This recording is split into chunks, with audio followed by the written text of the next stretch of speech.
উনি তো সর্বত্র ওই কথা বলে বেড়াচ্ছেন। পঞ্চায়েত সমিতির সভাপতি অভিরাজ মহোদয়কে বলেছেন, প্রাক্তন কর্মাধ্যক্ষ আফতারকেও বলেছেন, এবং যাকে খুশি তৃণমূল কংগ্রেসের নেতৃত্বকে এই কথা বলছেন, আমি বিজেপিতে চলে যাব, আমার আপনার নেতৃত্বের সঙ্গে যোগাযোগ আছে। এটা সেদিন ব্লক মিটিংয়ে আমি অমিবাবুর সঙ্গে কথা বলে শুনলাম। তো গণতান্ত্রিক রাষ্ট্র, যে কেউ মানুষ যে কেউ দল করতে পারে, কারণ অনেক তৃণমূল আবার বিজেপি হয়ে যাচ্ছে, আবার অনেক বিজেপি তৃণমূল হয়ে যাচ্ছে।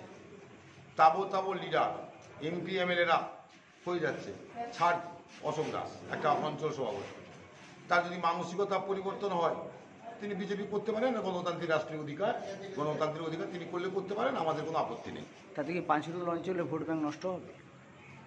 অশোকবাবু চলে গেলে স্বাভাবিক কারণে, তিনি দীর্ঘদিন ধরে অঞ্চল সভাপতির কাজ করেছেন, মানুষের সঙ্গে যোগাযোগ আছে। তবে তিনি যদি চলে যান, নিশ্চয়ই পার্টির কিছু ক্ষতি হবে।